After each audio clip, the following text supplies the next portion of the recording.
Jeannie Campbell, and I'm the proud owner of a brand new flight aviary for our bats. So come with me and I'll show you what we have. So this is the aviary. It's actually as tall as the house. We'll go for a little walk around.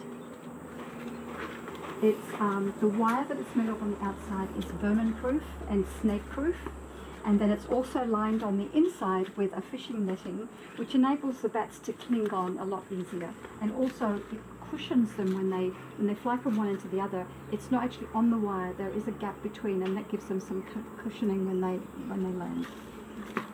We've also put up this faux ivory around the top of the cage to give it a little bit more privacy from the street. So, yeah. Come on. We've got lots of hessian sacks hanging inside for them to explore and climb on and land on. And they are really good on these hot days to be able to wet down, and it creates a nice cool breeze going through the aviary for them. Lots of hidey holes, which you'll see when we go inside in a moment. So we've got one door here, which gives me access to this little cubicle section, which can be divided off.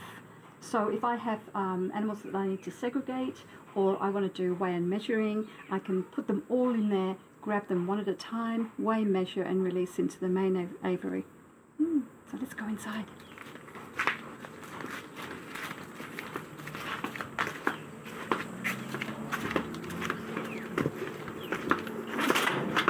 So this is the other door. This is the main entrance. We have this here to make sure that nobody's going to try and escape when we open the door. Come on in. Our babies are all hiding down the other end.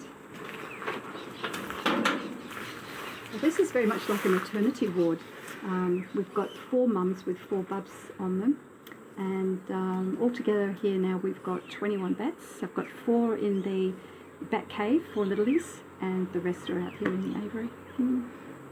So lots of enrichment for them. These are pool noodles that we cover with materials so that they can fly onto them and swing. We've got ropes, and they just love those. I came out last night after my 1 o'clock feeds and thought I'd have a sneaky look at what they were up to, and they were all scurrying up and down on the ropes and flying back and forth and just having a whale of a time. It was wonderful to see, wonderful to watch them being so happy. So we've got little hidey holes for them in each corner. So you have something like this with a little hanger that they can get into these folds and hide away if they want to, especially the younger ones.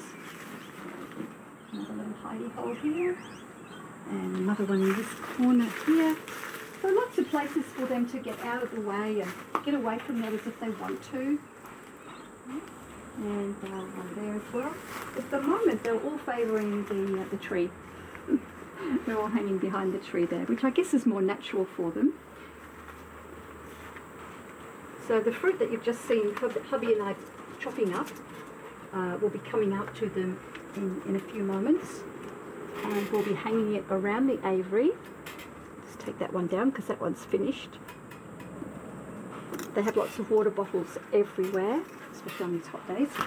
And we'll be putting the main fruit holders, one at this end over this mat which collects all the droppings, and one at the other end, and then we'll scatter around the aviary little treats like this. It's just a barbecue skewer that we can thread food onto, little cork on the end to stop them injuring themselves, and a carabiner to hang it up with. And we scatter these around, and that encourages them to forage for food.